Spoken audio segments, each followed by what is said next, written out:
नमस्कार दोस्तों, आदर्श technical classes dosa में आपका हार्दिक स्वागत है। दोस्तों, अपना फाउंडेशन बैच चल रहा है और आज फाउंडेशन बैच में आज सेकंड क्लास है। और आज जो सेकंड क्लास है तो इसमें भी अपन देखते हैं कि जो पूरा का पूरा जो जीरो लेवल से हाई लेवल तक अपन देख रहे हैं। और कल आपने देखा कि यूट्यूब पर और ऐप दोनों पर क्लास आ रही है, क्योंकि 3 क्लास यूट्यूब पर रहेगी। यूट्यूब के बाद में ये जो क्लास है निरंतर ऐप पर चलती रहेगी। तो दोस्तों, जिन लोगों ने अभी ऐप को डाउनलोड नहीं किया है तो प्लीज आप ऐप को डाउनलोड कर लीजिए।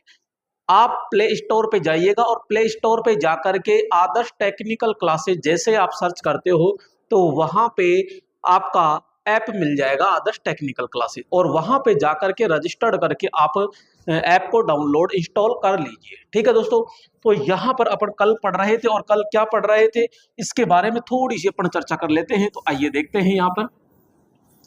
तो यहाँ पर कल अपन ने क्या क्या पढ़ा इसके बारे में थोड़ी सी डिटेल अपन देखते हैं। आइए देखते हैं। तो दोस्तों, यहाँ पे कल अपन जो चर्चा कर रहे थे और वो कल क्या था तो देखिएगा। यहाँ पे सबसे पहले कल अपन ने पढ़ा कि 3 शब्द इलेक्ट्रिकल, इलेक्ट्रॉनिक्स और इलेक्ट्रीशियन। यहाँ पे अगर तीनों की मैं बात करता हूं मेरे दोस्तों तो यहाँ तीनों ही ई से स्टार्ट होते हैं। तो यहाँ इलेक्ट्रिकल तो किसे कहते हैं, तो वह विद्युत जो केवल यानी कि वे उपकरण जो एसी पर कार्य करते हैं वो इलेक्ट्रिकल कहलाते हैं। दूसरा अपन ने चर्चा की कि वे उपकरण जो डीसी पे कार्य करते हैं वो आपके इलेक्ट्रॉनिक कहलाते हैं। और वैद्युतिक उपकरण चाहे वो इलेक्ट्रिकल हो चाहे वो इलेक्ट्रीशियन हो, अगर वैद्युतिक उपकरणों की रिपेयरिंग करने वाला होता है तो वो बोलो क्या कहलाता है, तो वहां इलेक्ट्रीशियन कहलाता है। फिर अपन ने पढ़ा कि विद्युत क्या होती है। तो यहाँ पे विद्युत के बारे में चर्चा की कि विद्युत क्या है, तो विद्युत एक प्रकार की क्या होती है, ऊर्जा होती है। और इस विद्युत को 2 भागों में बांट दिया। एक होती है स्थिर विद्युत, कौन सी होती है, स्थिर विद्युत, और एक होती है मेरे दोस्तों चल विद्युत। स्थिर विद्युत के अंदर जो आवेश होते हैं वो कौन से होते हैं, तो अपन कहते हैं कि स्थिर यानी कि विराम अवस्था में होते हैं। स्थिर यानी कि विराम अवस्था में होते हैं यहाँ पे आवेश, जबकि इसके अंदर जो आवेश होते हैं वो कौन से होते हैं, तो अपन कहते हैं गतिशील अवस्था के अंदर होते हैं। तो यहाँ पे गतिशील अवस्था के अंदर पाए जाते हैं। दोस्तों, ये जो विद्युत होती है स्थिर विद्युत, ये तारों में प्रवाहित नहीं होती, जबकि चल विद्युत तारों के अंदर प्रवाहित होती है। यहाँ पे जो स्थिर विद्युत होती है ये दोस्तों घर्षण के द्वारा उत्पन्न होती है, जबकि ये दोस्तों रासायनिक किसके द्वारा, तो यहाँ पे बात करेंगे रासायनिक के द्वारा ये क्या होती है, उत्पन्न होती है। नेक्स्ट अपन चर्चा करेंगे जो स्थिर विद्युत होती है इसका उपयोग मेरे दोस्तों सिस्मोग्राफ के अंदर, कंप्यूटर प्रिंटर के अंदर किया जाता है, जबकि चल विद्युत का उपयोग ओनली फॉर अपने व्यवहारिक जीवन के अंदर किया जाता है जो तारों में प्रवाहित होती है। अब चल विद्युत जो होती है, ये जो चल विद्युत होती है दोस्तों, ये चल विद्युत 2 प्रकार की होती है, एक होती है एसी और एक होती है डीसी। इसके बाद में अपन ने जानकारी ली कि यहाँ पे जो सुरक्षा संकेत होते हैं वो 4 प्रकार के होते हैं। सुरक्षा संकेत कितने प्रकार के थे दोस्तों, 4 प्रकार के होते हैं। और यहाँ पे पहला होता है, यहाँ पे बात करते हैं निषेधात्मक। निषेधात्मक होता है, इसका आकार क्या होता है, वृत्ताकार होता है, और इसमें काले रंग से चिन्ह बना होता है, क्रॉस और बॉर्डर जो होती है लाल रंग से होती है। दूसरा होता है यहाँ पे अनिवार्य, कौन सा होता है, अनिवार्य होता है। तो यहाँ पे अनिवार्य की बात करते हैं तो ये भी वृत्ताकार होता है। और यहाँ पे ध्यान रखिएगा, नीले बैकग्राउंड पर सफेद रंग का क्या बनाया जाता है, चिन्ह बना होता है। नेक्स्ट अपन बात करते हैं चेतावनी। चेतावनी, तो यहाँ पे चेतावनी और इसका जो आकार था वो त्रिभुजाकार होता है, और इसमें पीले बैकग्राउंड पर काले रंग से क्या बना होता है, चिन्ह बना होता है। और एक था लास्ट में आपका सूचनात्मक। तो यहाँ पे सूचनात्मक, तो ये सूचनात्मक होता है। और सूचनात्मक जो होता है ये आपका यानी कि हरे बैकग्राउंड पर सफेद रंग से चिन्ह बनाया जाता है, और ये वर्गाकार होता है, बिल्कुल चौकोर होता है। इसके बाद भी अपन ने पढ़ा कृत्रिम श्वास क्रिया। तो दोस्तों, यहाँ पे जो कृत्रिम श्वास क्रिया है ये क्या है, तो अपन बात करते हैं यहाँ पे कृत्रिम श्वास क्रिया क्या है। तो कृत्रिम श्वास क्रिया की 5 विधियों के बारे में अपन ने जिक्र किया था। तो यहाँ पे क्या दिक्कत है, तो यहां पे अपन ने ये चीज देखी, एक कृत्रिम श्वास क्रिया है। तो पहली जैसे कि अपन ने पढ़ा कि यहाँ पे सिल्वेस्टर, कौन सी पढ़ी, सिल्वेस्टर, जिसमें आगे की ओर चोट होती है तो पीछे की ओर क्या होती है, उसको लिटाया जाता है। सिल्वेस्टर के बाद में पढ़ा अपन ने सेफर, कौन सी पढ़ी दोस्तों, सेफर विधि आप पर देखी। और सेफर जस्ट इसका उल्टा है, पीछे की ओर चोट लगती है तो सीने के बल यानी पेट के बल लिटाया जाता है।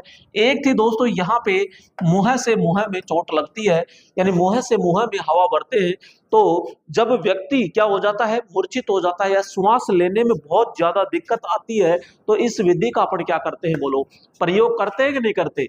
जी हाँ मेरे दोस्तों, प्रयोग करते हैं। एक और थी यहाँ पे, तो बात करते हैं दोस्तों मुंह से नाक के अंदर हवा भरना, और यहाँ पे ये तब प्रयोग करते हैं जब मुंह में चोट लग जाती है। और एक थी दोस्तों सीपीआर, सीपीआर बोले तो कार्डियो पल्मोनरी रिससिटेशन होती है। और जब पीड़ित अंतिम अवस्था में होता है, अर्थात उसका जो हृदय होता है, दिल होता है, वो ब्लॉक हो जाता है या पंप करना बंद कर देता है, तो या फिर रुकावट आती है, तो उसके सीने को जोर जोर से हाथों से दबाया जाता है, तो उसी को कहते हैं सीपीआर अपन कहते हैं। इसके बाद में मेरे दोस्तों यहाँ पे अपन ने पढ़ा आग, और आग के बारे में अपन ने देखा कि आग एक प्रकार की क्या होती है, तो आग एक प्रकार की ऊष्मा होती है। और आग के कितने कारक होते हैं, 3 कारक होते हैं, जिसमें अपन ने पढ़ा कि भैया ईंधन होती है, दूसरा अपन ने कहा ऊष्मा होती है, और तीसरा पढ़ा अपन ने ऑक्सीजन होती है। तो यहाँ 3 कारक होती है, तीनों को मिलाते हैं तो बोलो क्या बन जाती है, तो यहाँ पे आग बन जाती है। नेक्स्ट अपन कह रहे हैं कि भैया ईंधन की सप्लाई को रोककर आग बुझाते हैं तो उसे स्टार्विंग कहते हैं। ऊष्मा की सप्लाई को रोककर आग बुझाते हैं उसे अपन कूलिंग कहते हैं। और ऑक्सीजन की सप्लाई को रोक करके आग बुझाते हैं दोस्तों, तो उसे स्मूथरिंग कहते हैं। नेक्स्ट अपन ने फिर प्रकार के बारे में देखा कि यहाँ पे ए श्रेणी, बी श्रेणी, सी श्रेणी, डी श्रेणी, और एक होता है के एंड एफ होता है। ये साधारण आग थी मेरे दोस्तों। यहाँ पे ये तेल की आग थी। तेल आपका पेट्रोल, डीजल, केरोसिन, कोलतार तेल से भीगा कपड़ा होता है। ये सारे चीज पेंट है, थीनर है, तो ये किस में आएंगे, बी श्रेणी में। सी श्रेणी की बात करते हैं। सी के अंदर गैस की और विद्युत की आग आती है दोस्तों। यहाँ गैस है जैसे एलपीजी है, सीएनजी है, गैसोलीन है ये, और विद्युत की आग में तार केबल वायरिंग के अंदर आग लगती है, तो वो। डी के अंदर आती है दोस्तों धात्विक पदार्थों में लगने वाली आग, सोडियम, पोटेशियम है, तो इनमें जब आग लग जाती है, या खनिज ये कोयला होता है, तो उसको डी श्रेणी के अंदर रखा गया है। और यहाँ पे के एंड एफ श्रेणी की जो होती है, इसको दोस्तों किस में रखा गया है, तो यहाँ बात करेंगे कि के एंड एफ श्रेणी की जो होती है, इसमें किचन की आग आती है, रसोई की आग आती है, तेल है, वनस्पति तेल का मतलब है वनस्पति, यानी सरसों का तेल, जो सब्जी छोंकते समय या सब्जी बनाते समय अपन आग लग जाती है, तो वो। तो यहाँ पे इस प्रकार से रखा गया है। बुझाने के लिए इसमें पानी का प्रयोग करते हैं दोस्तों, इसमें झाग का प्रयोग करते हैं। अगर ये आपकी गैस की आग है तो शुष्क चूर्ण का प्रयोग करेंगे। अगर ये विद्युत की है तो यहाँ पे हेलोन या सीटीसी का प्रयोग करते हैं, कार्बन टेट्राक्लोराइड होता है। नेक्स्ट बात करते हैं यहाँ पे डी श्रेणी, और डी श्रेणी के अंदर धात्विक पदार्थों की आग आती है, जिसको CO2 से क्या करते हैं, बुझाते हैं। यहाँ पे बात करते हैं के श्रेणी, और मेरे दोस्तों यहाँ पे जो के श्रेणी होती है, यहाँ पे अगर मैं के श्रेणी की बात करता हूं तो के श्रेणी को बुझाने के लिए वेट केमिकल, किसका, वेट केमिकल का अपन क्या करते हैं, प्रयोग किया जाता है। यहाँ पे अगर मैं पट्टियों की बात करता हूं तो यहाँ लाल रंग की पट्टी होती है, झाग वाले पे जो पट्टी होती है वो क्रीम रंग की पट्टी होती है, और यहाँ पे ध्यान रखिएगा शुष्क जो पाउडर जिसमें भरा जाता है वो नीले रंग की होती है, जिसमें हेलोन भरी जाती है वो हरे रंग की होती है, जिसमें CO2 भरते हैं वो काले रंग की होती है, और जिसमें वेट केमिकल होता है वो पीले रंग की होती है। तो ये सारी जानकारी अपन ने डिटेल से पढ़ ली थी। अब दोस्तों इसमें ये एक बात ये आती है, क्योंकि यहाँ पे कुछ इंपॉर्टेंट फैक्ट है तो अपन को लिखने पड़ेंगे। तो दोस्तों यहाँ पे देखते हैं, और यहाँ पे रफ कर देता हूं।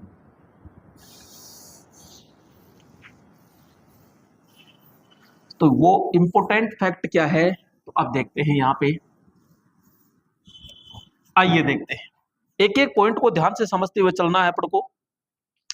सबसे पहले अपन को ये देखना है यहाँ पे कि जो आग होती है, आग की श्रेणी के बारे में बताया मैंने, तो यहाँ पे मेरे दोस्तों जो बी श्रेणी की आग होती है ना, तो उस आग को ध्यान पूर्वक समझना है। तो यहां पे बात करेंगे बी श्रेणी। बी श्रेणी की जो आग होती है, बी श्रेणी की जो आग होती है, बी श्रेणी आग, आग को पानी से नहीं बुझाते हैं, नहीं बुझाते हैं।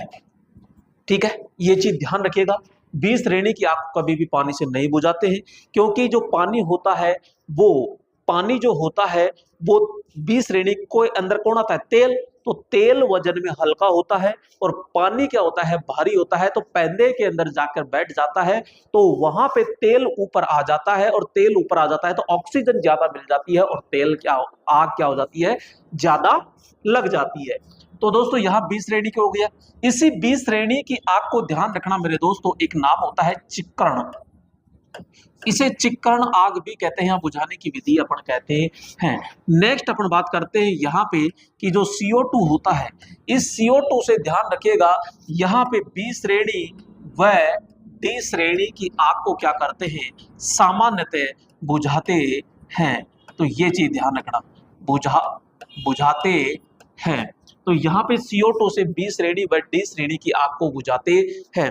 नेक्स्ट बात करते हैं दोस्तों यहाँ पे हैलोन। जो हैलोन होता है ये आपके CTC प्लस में ब्रोमो क्लोरो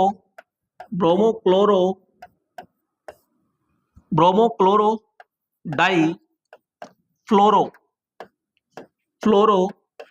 प्लस में मीथेन गैस से मिला करके इसको बनाया जाता है, जिसको अपन क्या कहते हैं, BCF। इसको शॉर्ट में क्या कहते हैं, इसको BCF के नाम से भी जाना जाता है।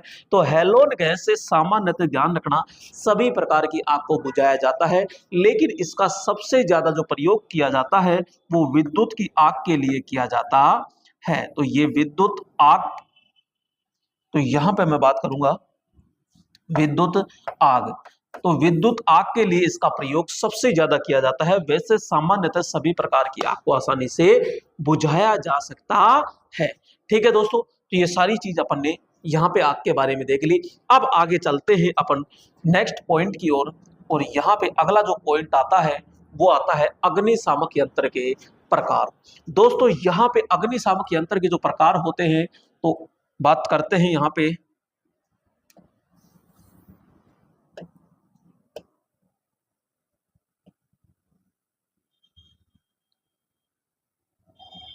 ये अग्निशामक यंत्र। और अग्निशामक यंत्र के अंदर बात करेंगे अपन,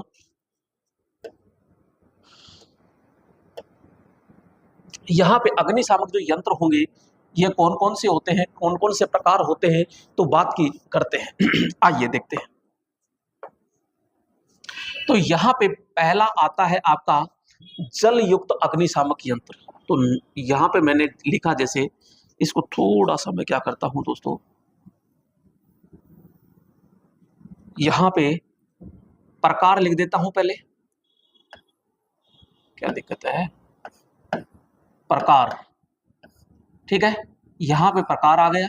प्रकार के बाद में देखते हैं कि इन पर कौन यानी पट्टी का रंग कैसा होता है। तो यहां पे ये क्या दिक्कत है, पट्टी का रंग। दूसरी चीज अपन यहां पे देखते हैं, पट्टे का रंग हो गया, कौन सी श्रेणी की आग को बुझाता है, यानी श्रेणी की आग बुझाता है, श्रेणी की आग बुझाना। ये और इसके अंदर क्या भरा होता है वो भी देखते हैं। तो अब बात करते हैं यहां पे, तो मैं पहला आता है झाग युक्त अग्निशामक यंत्र। झाग, सॉरी चलो झाग युक्त ले लीजिए। झाग युक्त यंत्र। झाग युक्त यंत्र। तो दोस्तों झाग युक्त यंत्र होता है, इसमें पट्टी का रंग कौन सा होता है, तो बात करेंगे इसमें पट्टी का रंग होता है क्रीम कलर का। कौन सा होता है, तो भाई ये दिक्कत क्या आ रही है,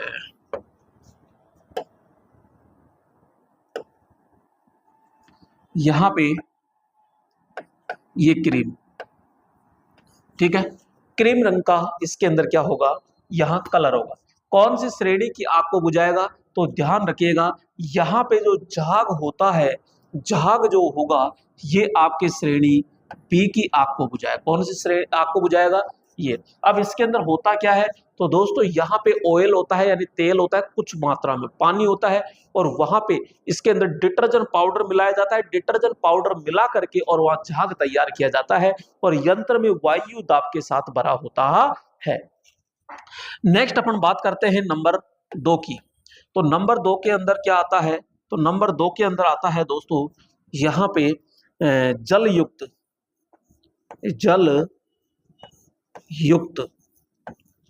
जल युक्त यंत्र।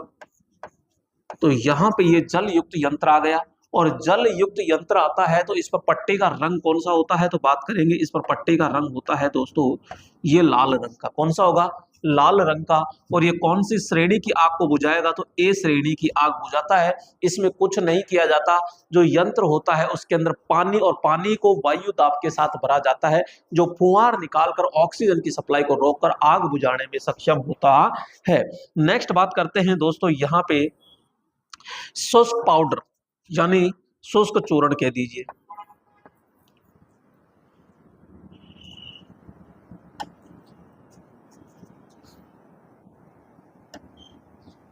तो यहां पे शुष्क चूर्ण यंत्र, शुष्क चूर्ण यंत्र। और शुष्क चूर्ण जो यंत्र होता है, इसमें पट्टी का जो रंग होता है मेरे दोस्तों, वो कौन सा होता है, नीला होता है। और जब ये नीला होता है तो ये कौन सी आग को बुझाता है, तो पहली प्राथमिकता यहाँ पे अपन कहेंगे सी श्रेणी की आग को ये बुझाने में सक्षम होता है। यहाँ पे सी को भी बुझाता है, और दोस्तों ध्यान रखना ये बी श्रेणी की आग को भी आसानी से बुझाता है। लेकिन पहली प्राथमिकता इसके अंदर कौन सी देनी है अपन को, नंबर 1 सी श्रेणी देना है। इसके अलावा ये बी श्रेणी की आग को भी आसानी से क्या कर देता है, बुझाता है। नेक्स्ट बात करते हैं यहाँ पे CO2, यानी कार्बन डाइऑक्साइड जो यंत्र होता है, CO2 यंत्र होता है। तो इसमें पट्टी का रंग कैसा होता है, तो बात करते हैं इसमें पट्टी का रंग होता है काला। कौन सा होता है, काला होता है। कौन सी श्रेणी की आग को बुझाता है, तो दोस्तों ध्यान रखिएगा पहली प्राथमिकता तो डी श्रेणी, और इसका उपयोग अपन CO2 यानी कि श्रेणी बी आग को भी बुझाने में इसका प्रयोग किया जाता है। तो यहाँ पे बी श्रेणी की आग को, बी और डी श्रेणी की आग को बुझाने में किया जाता है। नेक्स्ट बात करते हैं दोस्तों यहाँ पे नंबर 5। नंबर 5 में आता है आपके जो वेट केमिकल जो भरा जाता है, वो वेट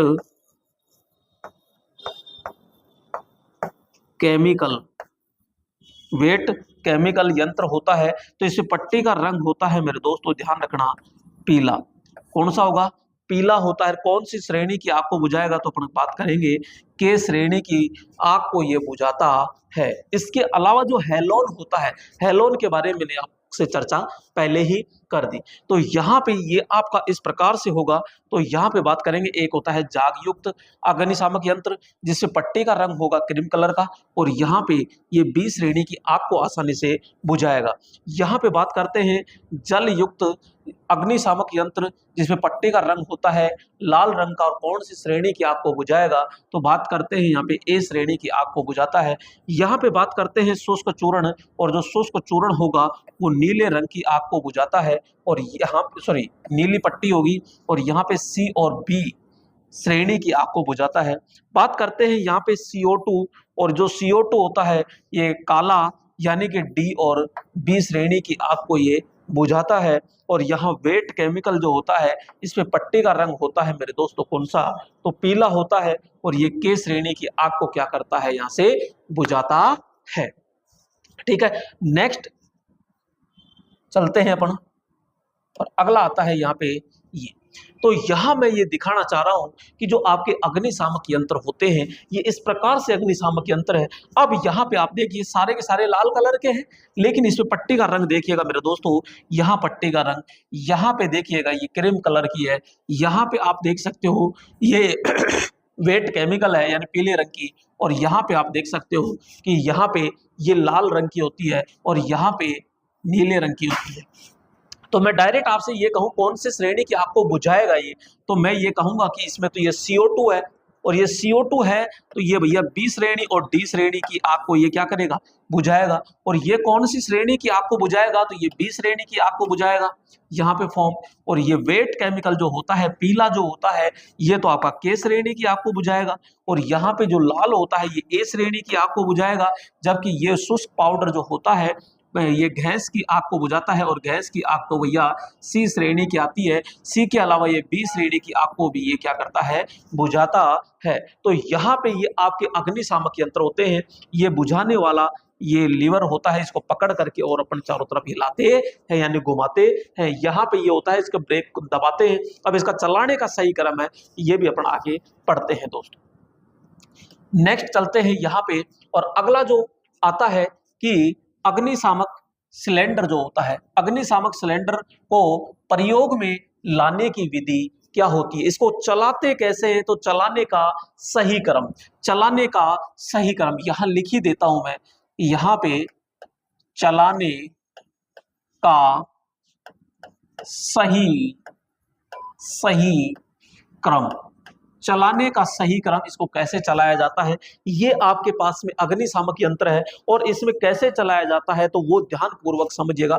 सबसे पहले जहां पर आग लग रही है वहां पे अपन क्या करेंगे, इस अग्निशामक यंत्र को ले जाया जाता है। तो वहां ले जाने पर पहली स्टेप आती है क्या, कि यहां पर आप देख रहे हो कि लॉक लग रहा है ये पीला पीला सा, तो यहाँ पे इसको खींच लेना है यार, खींच के, और एक पिन होती है उसको खींच देते हैं।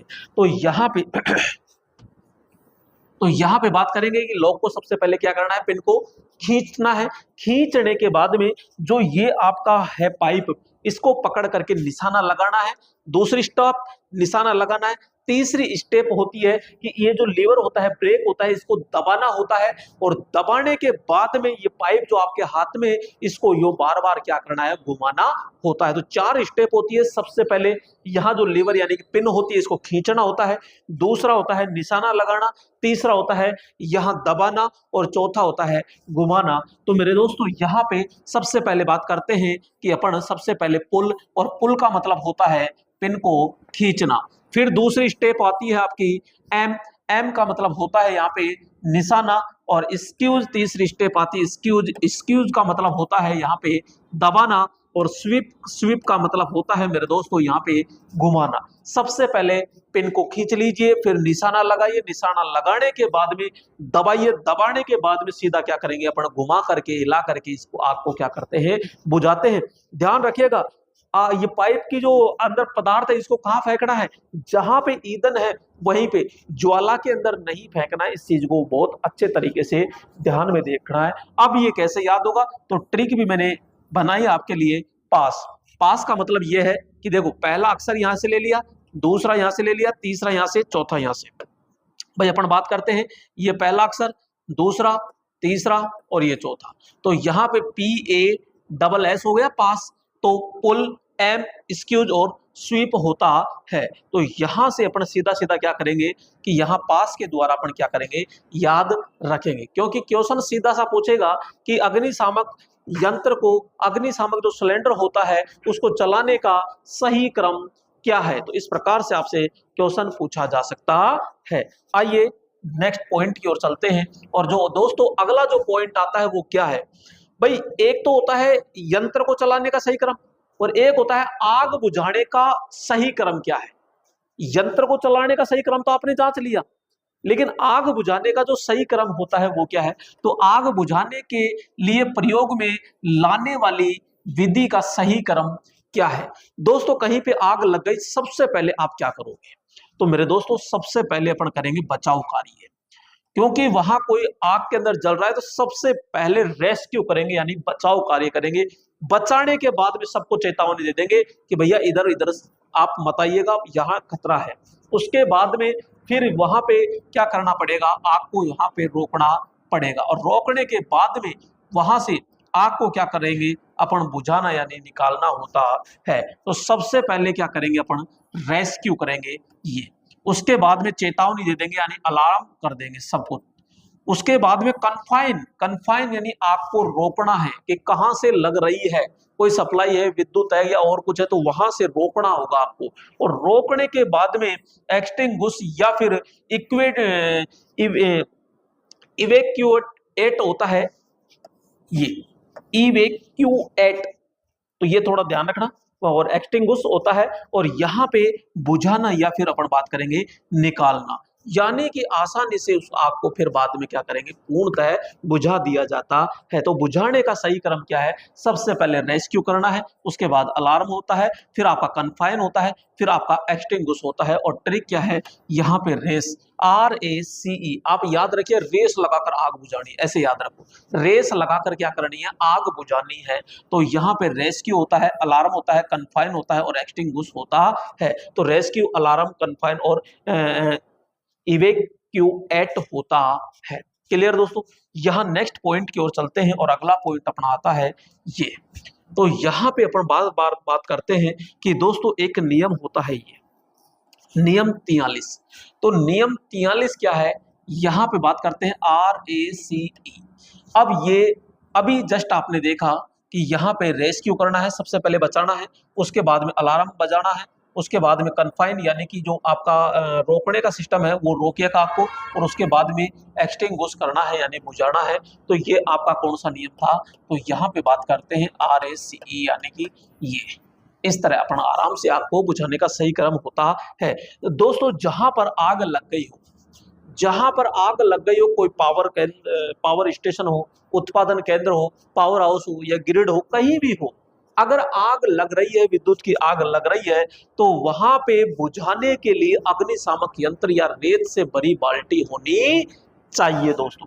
तो ये नियम कौन सा कहता है, तो नियम नंबर 43 कहता है कि इलेक्ट्रिकल सब स्टेशन, जनित्र केंद्र, जनित्र केंद्र का मतलब होता है उत्पादन केंद्र, और गिरे हुए स्टेशनों में उपयुक्त स्थान पर विद्युत यानी विद्युत की आग लगी आग बुझाने के लिए वहां पर क्या होना चाहिए, तो अग्निशामक यंत्र होना चाहिए, तथा सूखी रेत से भरी बाल्टी भी रखना चाहिए। ये नियम कौन सा कहता है, तो नियम 43 कहता है। दोस्तों आपको ये भी पता होगा, कल मैंने एक नियम बताया था, नियम नंबर 35, और नियम नंबर बताया था कि जो उच्च वोल्टेज होते हैं, वहां पर उच्च वोल्टेज उपकरण जो होते हैं उस पर एक खतरे का निशान बना होना चाहिए। तो वो नियम 35 कहता है, और यहाँ पे नियम 43 कहता है कि कोई भी विद्युतिक आग लगती है या लग जाती है, तो वहां पर क्या होने चाहिए भैया, वैद्युतिक उपकरण, सॉरी अग्निशामक यंत्र होने चाहिए या रेत से भरी बाल्टी होनी चाहिए। ठीक है। अगला यहाँ पे दोस्तों आपको ये पॉइंट टू पॉइंट धीरे धीरे आराम से उतारना है, ये चीज ध्यान रखिएगा। तो यहाँ पे आप पुश कर लीजिएगा, तो इसकी PDF भी आराम से मिल जाएगी आपको। ठीक है, तो ये आराम से उतार लीजिएगा। नेक्स्ट बात करते हैं यहाँ पे, अगला आता है दोस्तों प्राथमिक उपचार। ये बहुत ही अच्छा पॉइंट है। प्राथमिक उपचार किसे कहते हैं, सपोज कीजिए आप कहीं रोड पे जा रहे हो और किसी की तरफ आप देख रहे हो, लेकिन आगे कोई पत्थर मिल गया और कुछ मिल गया और आप ठुकरा करके नीचे गिर गए और आपके घुटने में चोट लग गई। अब आपका दोस्त आपके पास है, वो सीधा चल रहा था, तो वहां पे चोट लग गई। अब आपको हॉस्पिटल पहुंचाएगा, लेकिन भैया पैर से ब्लड निकल रहा है, तो क्या ब्लड निकलता ही रहेगा क्या हॉस्पिटल तक पहुंचाने में? जी नहीं मेरे दोस्तों। वहां पे अस्पताल पहुंचाने से पहले जो कार्य किया जाता है, अस्पताल पहुंचाने से पहले किया गया कार्य, अस्पताल पहुंचाने से पहले किया गया कार्य जो होता है, अस्पताल पहुंचाने से पहले किया गया इलाज जो होता है, किया गया उपचार होता है, उसी को अपन क्या कहते हैं, प्राथमिक उपचार के नाम से जाना जाता है। तो यहां पे सीधा सा अपन लिख सकते हैं क्या कि पीड़ित, यहां पे पीड़ित को पीड़ित को चिकित्सालय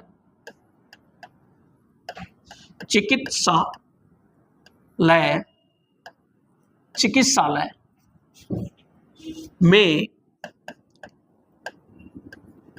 पहुंचाने से पहले किया गया उपचार क्या कहलाएगा? प्राथमिक उपचार कहलाता है। या फिर अपन ऐसे भी कह सकते हैं कि डॉक्टर के पहुंचने से पहले, या तो अस्पताल पहुंचाने से पहले या डॉक्टर के पहुंचने से पहले जो इलाज किया जाता है उसी को अपन क्या कहते हैं? प्राथमिक उपचार कहते हैं। तो पीड़ित को चिकित्सालय या हॉस्पिटल में पहुंचाने से पहले किया गया उपचार ही बोलो क्या कहलाता है? प्राथमिक उपचार कहलाता है। दोस्तों यहाँ पे प्राथमिक उपचार के लिए एक आपके पास में क्या होना चाहिए? तो बात करते हैं यहाँ पे फर्स्ट एड बॉक्स। क्या होना चाहिए? एक तो फर्स्ट एड बॉक्स आपके पास में होना चाहिए। और दोस्तों यहाँ पे जो फर्स्ट एड बॉक्स होता है इसके अंदर कौन कौन सी सामग्री होती है? सबसे पहले बात करेंगे कि जो फर्स्ट एड बॉक्स होता है ये आपका एक तो चौकोर सफेद रंग का होता है। तो बात करेंगे यहाँ पे चौकोर सफेद रंग, चौकोर सफेद रंग का होता है। और इस पर क्या बना होता है? तो अपन कहते हैं इस पर लाल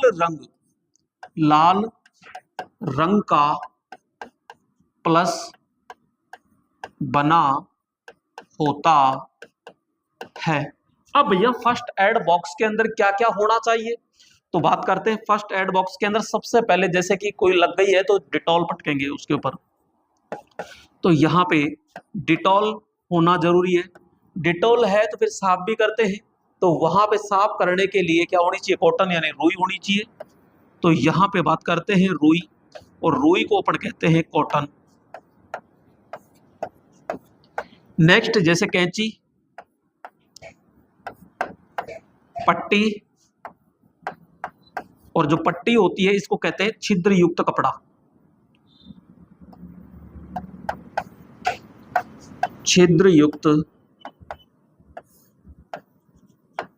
कपड़ा।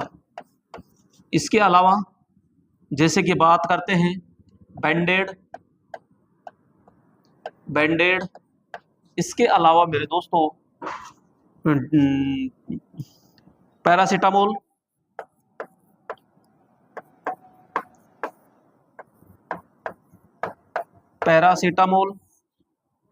बिटाडिन।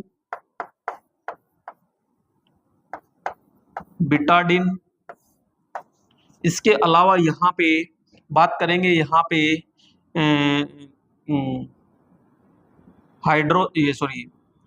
हाइड्रोजन या अमोनियम, हाइड्रोजन।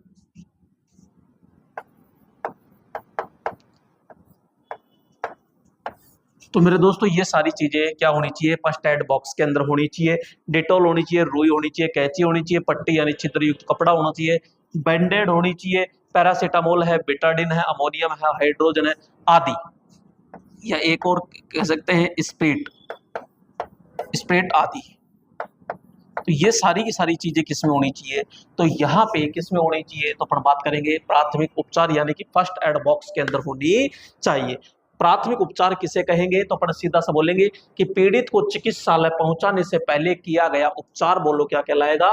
प्राथमिक उपचार कहलाएगा। प्राथमिक उपचार के लिए क्या होना जरूरी है? तो बात करेंगे फर्स्ट एड बॉक्स होना जरूरी है। यह चौकोर सफेद रंग का होता है और इस पर लाल रंग का क्या बना होता है? प्लस बना होता है। फिर बात करते हैं कि फर्स्ट एड बॉक्स के अंदर सामग्री, यहां पे बात करते हैं यहाँ पे ये सामग्री। तो सामग्री क्या क्या होनी चाहिए? तो यहाँ पे डिटॉल, रुई, कैंची, पट्टी, छिद्रयुक्त कपड़ा, bandaid, paracetamol, betadine, ammonium hydrogen spirit आदि होनी चाहिए। ठीक है दोस्तों, ये सारी की सारी होती है। आप दोस्तों वीडियो को पुश करके और आराम से अपने रिकॉर्ड के अंदर बहुत अच्छे से इसको उतारते जाए, क्योंकि पॉइंट टू पॉइंट अपन चल रहे हैं और पॉइंट टू पॉइंट एक भी पॉइंट नहीं छोड़ूंगा, इस चीज का मेरा वादा रखना, ध्यान रखिएगा, विश्वास रखना। और यहाँ पे जीरो लेवल से हाई लेवल तक चलेंगे, क्योंकि पहले आपके क्या करनी है, मजबूत करनी है, नीचे जड़ें मजबूत करनी है, और जब जड़ें मजबूत हो जाएगी तो तना अपने आप क्या हो जाएगा, मजबूत। तो यहाँ पे पहले मुझे बेसिक चीजें की जानकारी आपको देनी है, ताकि मैं आपको बहुत अच्छे लेवल पर आगे ले जा सकूं। ठीक है दोस्तों, नेक्स्ट अपन चलते हैं अब आगे, और यहाँ पे बात करते हैं। यहाँ दोस्तों एक नियम होता है RICE नियम, और ये RICE नियम क्या होता है, जैसे अपन प्राथमिक उपचार तो पढ़ ही रहे हैं दोस्तों, प्राथमिक उपचार अगर पढ़ रहे हैं तो वहां प्राथमिक उपचार के दौरान क्या आ गई, मोच आ गई, या ऐंठन आ गई, या आंतरिक चोट आने पर किसका प्रयोग करना है, यहाँ पे बात करते हैं राइस का प्रयोग करना है। भाई चोट तो लग गई लेकिन कोई मोच आ रही है या कोई दिक्कत आ रही है, ऐंठन आ गई है, शरीर जकड़ गया है, तो वहां पे कौन से नियम का पालन करना चाहिए, तो वहां पे RICE का प्रयोग करना है। तो सबसे पहले आपको क्या करना है, जैसे मोच आ जाती है तो आपको रेस्ट करना है, यानी कि आपको क्या करना है, आराम करना है। दूसरी चीज बात करते हैं यहाँ पे आइस, यानी कि जहां पर मोच आई है, जैसे घुटने में आई है, कहीं पे भी आई है, तो वहां बर्फ का सिकाव करना है। आपको क्या करना है, बर्फ का सिकाव करना। ये तो नॉर्मल अपन देखते भी हैं, ज्यादातर बर्फ का सिकाव किया जाता है। यहाँ पे कंप्रेशन, तो यहाँ पे फिर वहां धीरे धीरे क्या किया जाता है, दबाया जाता है। और भैया जहां पे चोट लगी है, एलिवेशन यानी कि ऊपर उठाना चाहिए। भाई जैसे हाथ में लग गई तो लटका कर थोड़ी चलेगी, यूं ही तो लेके चलेंगे। तो सबसे पहले तो आपको रेस्ट यानी आराम करना चाहिए, फिर बर्फ का सिकाव करना चाहिए, उसके बाद में थोड़ा सा दबाव सिकाव करना चाहिए, और यहाँ पे दबाव के बाद में उसको ऊपर उठाना चाहिए। तो यहाँ पे सबसे पहले तो क्या करना चाहिए, देखो यहाँ पे आपको रेस्ट करना चाहिए, उसके बाद ये बर्फ का सिकाव करना चाहिए, उसके बाद में यहाँ पे थोड़ा सा गर्म पट्टी बांधनी चाहिए यानी दबाव लेना चाहिए, और फिर आपको क्या करना चाहिए, पैर को या हाथ जो भी है इसको ऊपर उठाकर रखना चाहिए। अब दोस्तों यहाँ पे एक अभी थोड़ी देर पहले पढ़ा था कि आग को बुझाया जाता है, तो वहां पे क्या था, रेस। तो ऐसे याद रखो कि रेस लगाकर आग बुझाते हैं, और राइस राइस यानी एक ऐसे समझो राइस यानी चावल, तो चावल खा करके अपन ठीक होते हैं। तो ये प्राथमिक उपचार के लिए रहेगा, राइस यानी चावल खा करके अपन इलाज करते हैं, और रेस लगा करके आग को बुझाया जाता है। तो इस प्रकार से आप याद रख सकते हो। तो दोस्तों यहाँ पे ये बहुत ही इंपॉर्टेंट है, रेस्ट, आइस, कंप्रेशन और एलिवेशन। तो ये आपका क्या हो गया, RICE नियम। ठीक है, उतार लीजिए। अगला आता है यहां पे, ये देखिएगा, तो अगला आता है मेरे दोस्तों यहाँ पे गोल्डन हावर। और ये दोस्तों गोल्डन हावर क्या होता है, गोल्डन हावर होता है दोस्तों कि आप रोड पर जा रहे हो, या कोई परिचित रोड पर जा रहा है और उसके चोट लग गई, या एक्सीडेंट हो गया, या कोई दुर्घटना घटित हो गया, तो दुर्घटना के प्रारंभिक 30 मिनट का जो समय होता है, दुर्घटना के प्रारंभिक यानी दुर्घटना लगते ही उसका जो प्रारंभिक जो स्टार्टिंग प्रारंभिक जो समय है कितना, 30 मिनट तक का, जो 30 मिनट तक का जो समय होता है, उस 30 मिनट के समय को ही अपन क्या कहते हैं, गोल्डन हावर कहते हैं। क्योंकि मेरे दोस्तों ये जो 30 मिनट का समय है, ये बहुत ही सर्वाधिक उपयुक्त होता है। अगर इस समय में इलाज पूर्ण तरीके से मिल जाता है तो खतरा टल जाता है। तो यहाँ पे सबसे ज्यादा जो खतरा रहता है वो इसी के अंदर रहता है। तो यहाँ पे अपन पढ़ते हैं कि दुर्घटना की स्थिति के आरंभिक आरंभिक कह दो, प्रारंभिक कह दो, या स्टार्टिंग कह दो, आरंभिक 30 मिनट का जो समय होता है, इस 30 मिनट के समय को ही अपन क्या कहते हैं, गोल्डन हावर कहते हैं।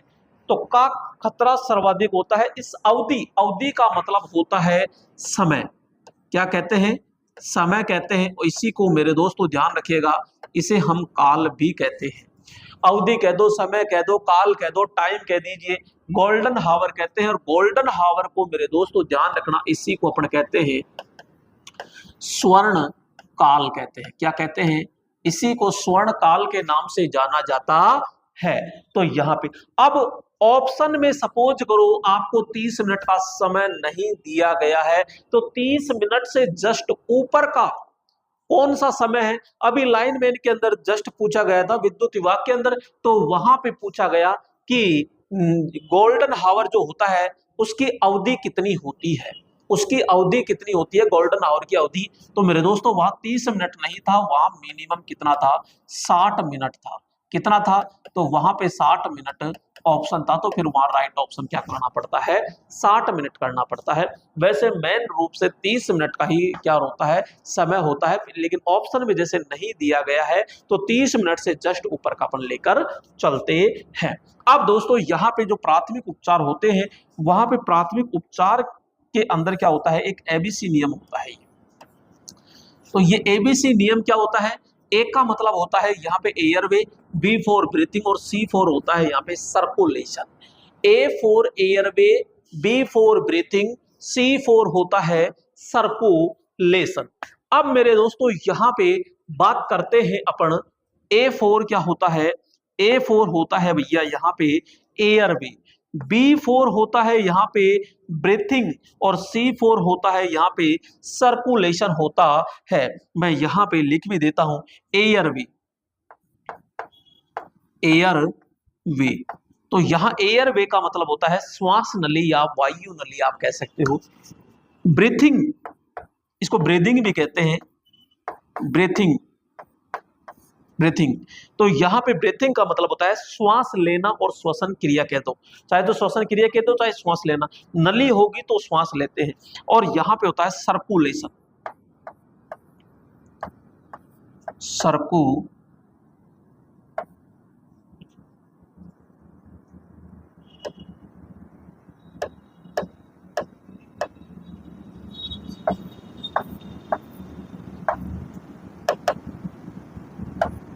Circulation, circulation. तो यहां पे एयरवे, ब्रीथिंग और सर्कुलेशन यानी परिसंचरण होता है। तो एबीसी का सही क्रम आपको ध्यान रखना है। बार बार क्वेश्चन दोस्तों पूछा जाता है कि प्राथमिक उपचार हो या फिर वहां पे शरीर के अंदर जो ब्लड का सर्कुलेशन होता है तो वहां कौन सा नियम प्रयोग किया जाता है, तो अपन सीधा कहेंगे एबीसी नियम होता है। कौन सा नियम होगा?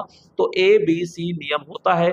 ए फोर होता है एयरवे, बी फोर होता है ब्रीथिंग और सी फोर होता है सर्कुलेशन। कौन सा हो जाएगा? सर्कुलेशन होता है। तो ये तीन नियम अपन को प्रॉपर तरीके से क्या करना है? याद रखना है। क्लियर? गोल्डन हावर हो गया और यहाँ पे आपका एबीसी नियम कंप्लीट होता है। क्लियर दोस्तों? आगे चलते हैं और आगे आता है यहाँ पे नियम 44। नियम 44 क्या कहता है? ध्यान से समझिएगा। नियम 44 है कि जैसे कोई भी व्यक्ति पावर हाउस के अंदर है, उत्पादन केंद्र पे है या सब स्टेशन पे है, कहीं पर भी है, लेकिन उसके विद्युत का झटका लग जाता है। अब विद्युत का झटका लग जाता है तो भैया कोई दूसरा व्यक्ति आएगा उसे बचाएगा। तो बचाएगा तो उसकी बचाने के लिए कौन कौन से उपयोग करना चाहिए, कौन कौन सा पालन करना चाहिए, इसके लिए वहां पर दीवार पर एक चार्ट लगा होना चाहिए और वो चिकित्सा से संबंधित निर्देश का पालन करते हुए होना चाहिए। तो वहां पे कोई भी व्यक्ति जो विद्युत का झटका लग गया उसकी बहाली के लिए, उसके बचाव कार्य के लिए, बचाने के लिए वहां पे दीवार पर एक चार्ट लगा होना चाहिए। पहली स्टेप ये करना है, दूसरी स्टेप ये करना है, तीसरी स्टेप ये करना, चौथी स्टेप ये, पांचवी ये, इस प्रकार से एक चार्ट लगा होना चाहिए। तो ये नियम नंबर कहता है 44। नियम नंबर कौन सा कहता है मेरे दोस्तों? ये 44 कहता है। ध्यान रखिएगा, अभी थोड़ी देर पहले आपने एक नियम पढ़ा था, ये क्या दिक्कत है। तो यहां पे बात करते हैं कि यहाँ पे ये जो नियम है, और नियम नंबर अभी आपने 43 पढ़ा था, एक आपने नियम नंबर कौन सा पढ़ा था? तो नियम नंबर आपने 35 भी पढ़ा था।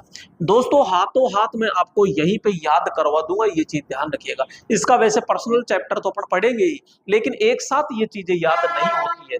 तो यहाँ पे नियम 43 तो क्या कहता है और नियम 35 क्या कहता है, इसके बारे में जानकारी अपन ने डिटेल से ले ली। नियम 44 कहता है कि इलेक्ट्रिक सब स्टेशन या स्विचिंग सब स्टेशन या विद्युत झटका खाए हुए यानी विद्युत झटका लगा हुआ व्यक्ति की चिकित्सा के संबंध में ट्रीटमेंट यानी कि उपचार का क्या लगा होना चाहिए दोस्तों, वहां पे एक चार्ट लगा होना चाहिए, पूरा का पूरा चार्ट कह दो, या फिर आप कह सकते हो वहां पे एक क्या लगा होना चाहिए, बोर्ड लगा होना चाहिए, जिस पर सारे के सारे निर्देश होने चाहिए।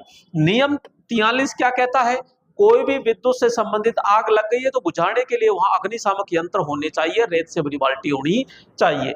नियम 35 क्या कहता है कि उच्च वोल्टेज उपकरण जो होते हैं उस पर खतरे का निशान होना चाहिए। तो ये सारी बातें अपन ने यहाँ पर समझ ली है। क्लियर दोस्तों, कोई डाउट है तो कमेंट जरूर आप कर सकते हो, क्योंकि आप कमेंट नहीं करोगे तो मुझे पता नहीं चलेगा। जो भी दिक्कत आ रही है, जो प्रॉब्लम आ रही है, आप बिल्कुल कमेंट कीजिएगा। सही है तो सही कीजिएगा, और गलत है तो गलत भी कीजिएगा, कोई दिक्कत नहीं है। क्योंकि जब तक मुझे आप बताओगे नहीं तब तक मैं सुधार कैसे कर पाऊंगा। तो जो भी आपको एरर आ रहा है, जो भी गलतियां नजर आ रही है, प्लीज आप बताइएगा, क्योंकि मैं आगे उस पर काम करूंगा, उस पर सुधार करूंगा। भाई ये मत सोचना कि सर है गलती मैं बताऊंगा नहीं बताऊंगा, नहीं बताइएगा। अगर जो भी गलती है आप मुझे बताओगे तो मैं आगे उसको ध्यान रखूंगा, उस गलती को सुधारने की कोशिश करूंगा। अगर आप बताओगे नहीं तो फिर वो गलती आगे तक चलती रहेगी, है ना। तो आप जरूर बताइएगा। तो यहाँ पे आराम से इसको उतार लीजिएगा और वीडियो को पुश करके नेक्स्ट बात करते हैं। यहाँ पे अगला आता है मेरे दोस्तों यहाँ पे, और ये जो पॉइंट है ये बहुत ही वेरी वेरी मोस्ट पॉइंट है, और ये है मेरे दोस्तों औद्योगिक सुरक्षा कार्यक्रम मानकों के संबंध में अवधारणाएं होती है, और इसको अपन कहते हैं 5E नियम। 5E नियम कहते हैं। और ये जो 5E नियम है वो क्या है, तो आइए, तो किससे संबंधित है, ध्यान रखना। यहाँ पे औद्योगिक यानी सुरक्षा इंडस्ट्रियल एरिया से संबंधित होता है। अब यहाँ एक एक पॉइंट को अपन बहुत ध्यान से देखते हैं। सबसे पहले बात करते हैं यहाँ पे, सॉरी ये दोस्तों ये थोड़ा सा गलत लिखा आ रहा है, मैं इसको सही कर देता हूं।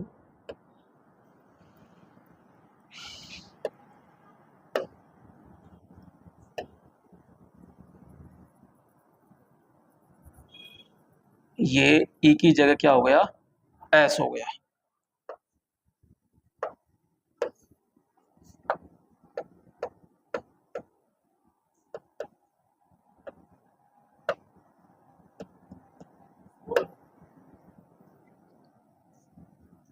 तो यहाँ पे ये लीजिए, ठीक है। तो यहाँ पे आगे अपन चलते हैं। तो ये है 5E, ये है आपका सेकेंड ई, और ये थर्ड ई, 4E, और ये है 5E। तो यहाँ पे क्वेश्चन कैसे पूछेगा, तो ये चीज ध्यान में रखिएगा। तो यहाँ पे आपसे पहला क्वेश्चन ये पूछेगा कि जो 5E जो नियम होते हैं, 5E जो नियम है किससे संबंधित है, तो पहली चीज अपने याद रखेंगे औद्योगिक सुरक्षा से संबंधित है, ठीक है।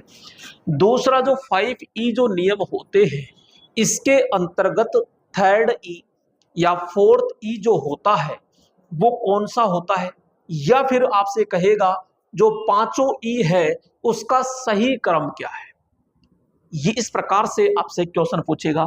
तो फर्स्ट ई का मतलब होता है मेरे दोस्तों यहाँ पे एजुकेशन, क्या होगा, एजुकेशन यानी कि शिक्षा, एजुकेशन यानी शिक्षा। यहाँ पे सेकंड जो ई होता है इनकरेजमेंट, इनकरेजमेंट यानी प्रोत्साहन, इनकरेजमेंट यानी कि प्रोत्साहन होता है। नेक्स्ट बात करते हैं यहाँ पे इन्फोर्समेंट, इन्फोर्समेंट यानी कि जो थर्ड ई होता है वो इन्फोर्समेंट होता है, और इन्फोर्समेंट का मतलब होता है यहाँ पे प्रवर्तन, क्या होगा, प्रवर्तन। फोर्थ ई की बात करते हैं तो मेरे दोस्तों यहाँ पे इंजीनियरिंग आता है, और इंजीनियरिंग को हिंदी में कहते हैं, आप क्या कहेंगे, अभियांत्रिकी। अभियंता होता है उसे इंजीनियर कहते हैं। तो यहाँ पे इंजीनियरिंग यानी अभियांत्रिकी कहते हैं। और यहाँ पे 5E जो होता है इसका अर्थ होता है यहाँ पे इवोल्यूशन यानी कि मूल्यांकन। क्या होता है? मूल्यांकन। तो आपको याद रखना है कि जो 5E नियम होते हैं, ये 5E के अंदर फर्स्ट E का मतलब होता है एजुकेशन, सेकंड E होता है इनकरेजमेंट, थर्ड E होता है इन्फोर्समेंट, फोर्थ E होता है यहाँ पे कौन सा? इंजीनियरिंग, और 5E होता है इवोल्यूशन यानी कि मूल्यांकन। सबसे पहले क्या करना है अपन को? शिक्षा, उसके बाद से प्रोत्साहन, फिर प्रवर्तन, फिर अभियांत्रिकी, और फिर होता है लास्ट के अंदर क्या होता है? मूल्यांकन होता है।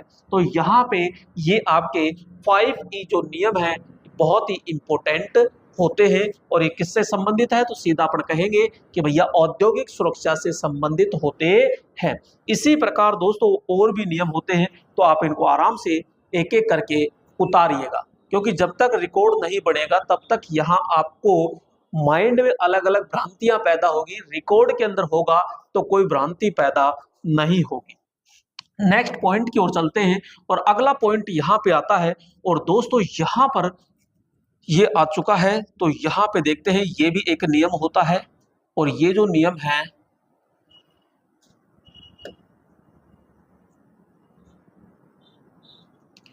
इसको मैं थोड़ा सा ऊपर कर देता हूं दोस्तों।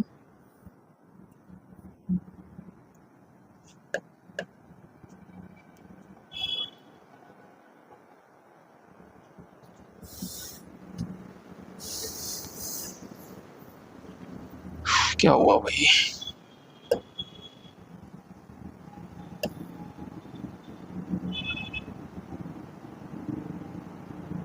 ये लो, ठीक है। तो यहाँ पे अब देखते हैं अपन कि 5S नियम। अभी थोड़ी देर पहले अपन देख रहे थे 5E नियम, वहां पे देखा अपन ने 5E नियम था, और यहाँ पे अपन देख रहे हैं 5S नियम। और 5S नियम में यहाँ पे इंटरनेशनल इलेक्ट्रिकल कमीशन यानी IEC के तहत, अब यहाँ पे जो 5S है ये किसके लिए है? तो अपन कहेंगे ग्रह व्यवस्था की प्रथाओं के लिए है। वो किसके लिए था? औद्योगिक प्रणाली के लिए था, औद्योगिक यानी इंडस्ट्रियल एरिया में, और ये है ग्रह व्यवस्थाओं में 5S। सबसे पहले ये ध्यान रखना है। अब यहाँ पे अपन बात करते हैं कि भैया फर्स्ट S, यहाँ पे second S, third S, fourth S, और ये आपका 5S। ठीक है। तो यहाँ पे इस प्रकार से आपके पूरे 5 के 5 क्या हो जाएंगे? S हो जाएंगे। तो फर्स्ट S क्या होता है? तो ये देखो, ये जो है ये जापानी शब्द होते हैं।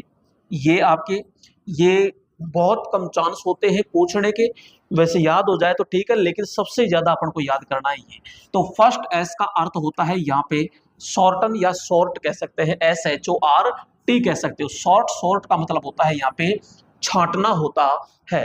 नेक्स्ट बात करते हैं सेकंड S, और सेकंड S का मतलब यहाँ पे है सेट इन ऑर्डर। क्या होता है?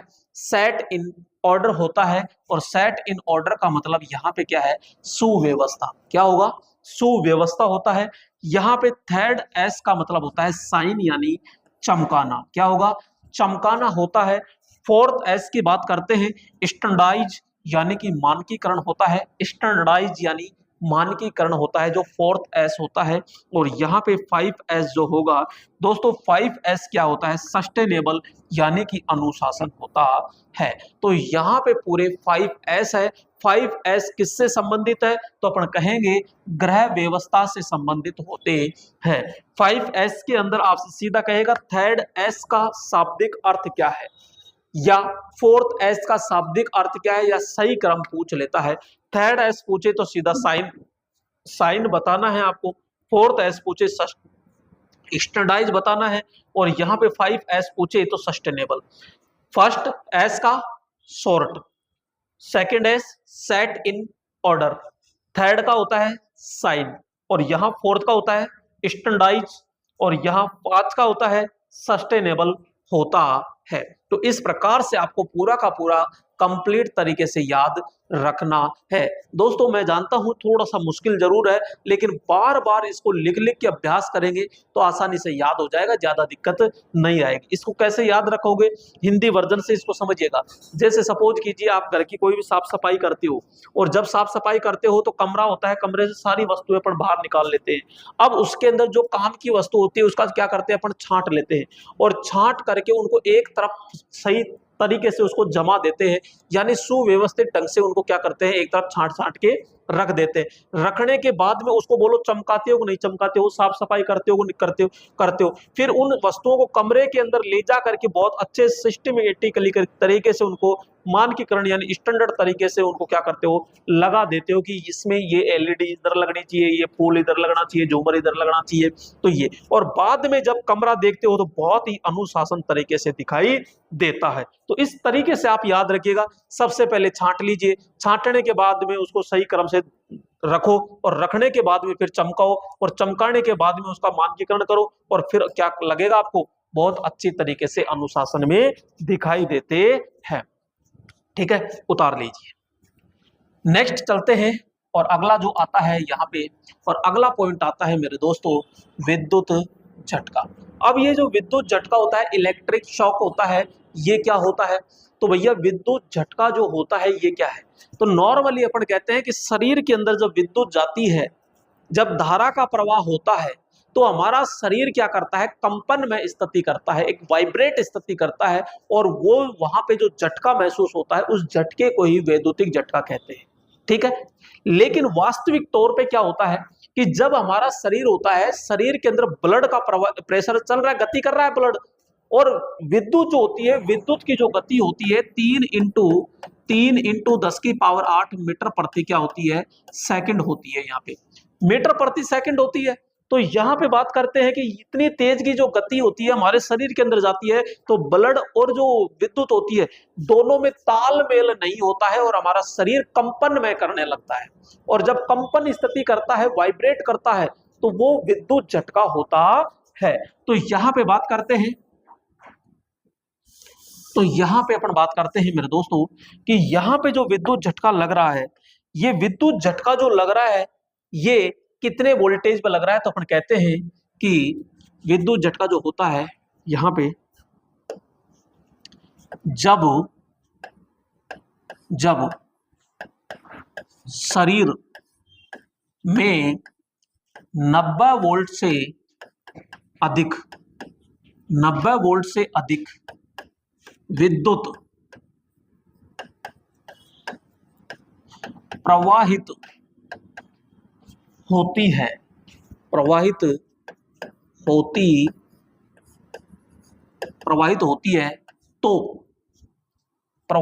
है, तो शरीर कंपन में का मतलब होता है वाइब्रेट, कंपन में स्थिति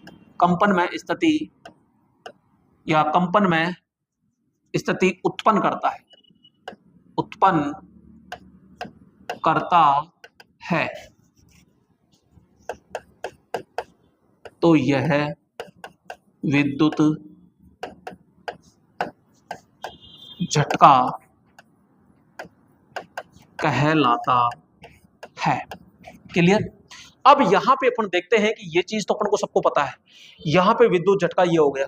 अब भैया विद्युत झटका हो गया तो कितने वोल्टेज पे लगता है, कितने वोल्टेज पे नहीं लगता है, तो यहां पे सबसे पहले बात करते हैं अपन 20 मिली एम्पियर। अब दोस्तों 20 मिली एम्पियर पे क्या होता है, झटका महसूस होता है। क्या होता है, तो यहां पे बात करते हैं महसूस होता है, झटका महसूस होता है। नेक्स्ट बात करते हैं यहाँ पे 40 मिली एम्पियर, और दोस्तों 40 मिली एम्पियर पर तेज झटका लगता है, तो यहां पे बात करते हैं तेज झटका। और जो तेज झटका लगता है इसके अंदर ध्यान रखना चोट भी आती है, व्यक्ति मूर्छित भी हो सकता है, घाव भी पड़ सकता है, तो यहाँ पे तेज झटका लगना यानी कि चोट भी आ जाती है। नेक्स्ट बात करते हैं 60 मिली एम्पियर, और 60 मिली एम्पियर पे क्या होता है, व्यक्ति की मृत्यु हो जाती है। तो यहाँ पे क्या हो जाती है, मृत्यु हो जाती है। नेक्स्ट बात करते हैं यहाँ पे 100 मिली एम्पियर। 100 मिली एम्पियर पे क्या होता है कि जो बॉडी के जो अंग होते हैं वो धीरे धीरे जलना स्टार्ट हो जाते हैं। तो यहाँ पे कहते हैं कि जो बॉडी होती है, बॉडी के अंग, बॉडी के अंग क्या हो जाते हैं, तो अपन कहते हैं जलना प्रारंभ हो जाता है, या जलना प्रारंभ प्रारंभ हो जाता है। तो ये चीजें अपन को पता होनी चाहिए। दूसरी चीज अपन कहते हैं 20 मिली एम्पियर से अगर कम होता है तो वहां पे जैसे 9 मिली एम्पियर है, 5 मिली एम्पियर है, ठीक है, तो इस पे केवल महसूस कर सकते हैं, दर्दनाक झटका नहीं लगेगा। तो 20 मिली एम्पियर पे महसूस हो जाता है, 40 मिली एम्पियर पे तेज झटका लगता है, चोट भी आ सकती है, व्यक्ति मूर्छित हो सकता है, बेहोश हो सकता है। 60 मिली एम्पियर पे मृत्यु हो जाती है, और 100 मिली एम्पियर पर बॉडी के जो अंग होते हैं वो जलना स्टार्ट हो जाते हैं।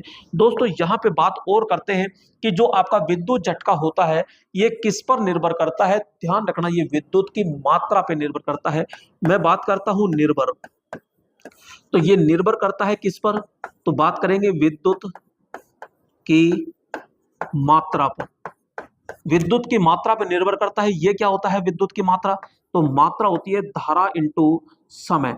धारा इंटू समय, भाई मात्रा क्या है, धारा इंटू समय होती है, यानी धारा और समय दोनों पर क्या करेगा, निर्भर करता है।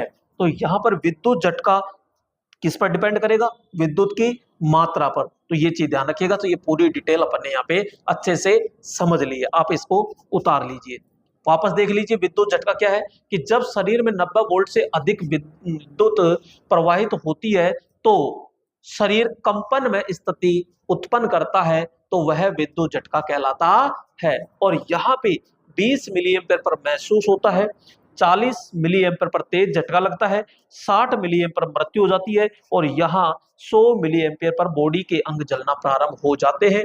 ध्यान रखिएगा यहाँ पे 10 milliampere, 15 milliampere, 5 milliampere, 9 milliampere पर कुछ भी नहीं होगा, यानी आपको दर्दनाक झटका बिल्कुल एहसास नहीं होगा। ठीक है दोस्तों, नेक्स्ट पॉइंट की ओर चलते हैं।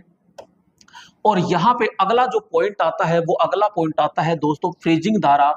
ये फ्रीजिंग धारा क्या होती है दोस्तों, जब विद्युत का झटका लगता है और विद्युत का झटका लगने पर हाथ पैर जकड़ जाते हैं, शरीर के अंदर ऐंठन आ जाती है, क्या, तो अपन कहेंगे धारा का वह मान जिसके द्वारा, धारा का वह मान जिसके द्वारा शरीर में ऐंठन आ जाए, जकड़न आ जाए, या कोई अंदर कोई यानी कि मांसपेशियों में खिंचाव आ जाए, तो उस धारा को फ्रीजिंग धारा के नाम से जाना जाता है।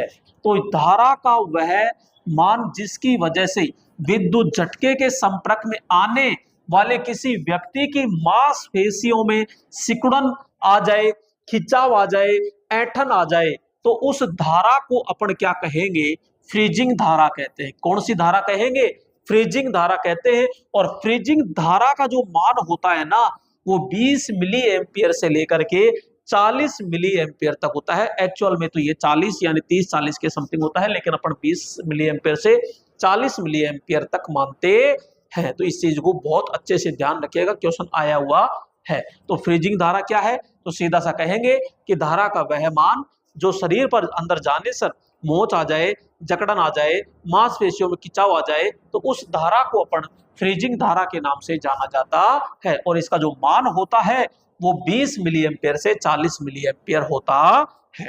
ठीक है, उतार लीजिए।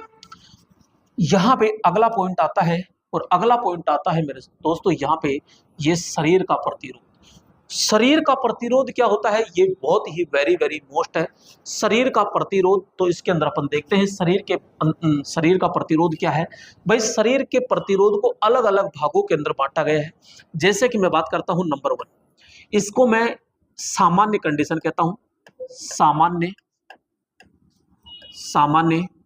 अवस्था, सामान्य अवस्था कह दूं, या इसी कंडीशन को मैं क्या कह दूं, गीला गीला शरीर कह दो, गीला शरीर कह दो, ठीक है। यहां पे सामान्य अवस्था कह दो, गीला शरीर कह दो, या फिर आप कह सकते हो स्वस्थ, यही लिख देता हूं, स्वस्थ अवस्था, ये, ठीक है। तो यहां पे ये फर्स्ट पॉइंट हो गया।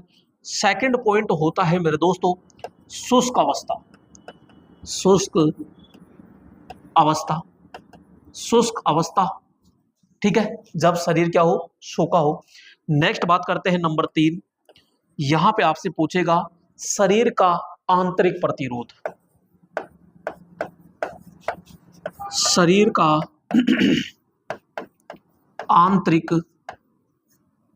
प्रतिरोध, शरीर का आंतरिक प्रतिरोध। और यहां पे नंबर 4 जो कंडीशन बनती है, वो नंबर 4 कंडीशन कौन सी होती है, कान से कान का प्रतिरोध, कान से कान का प्रतिरोध। तो ये आपसे अच्छी तरीके से क्या करेगा, पूछेगा। और आपसे जब पूछता है तो यहां पे एक एक पॉइंट को आपको अच्छे से पता होना चाहिए।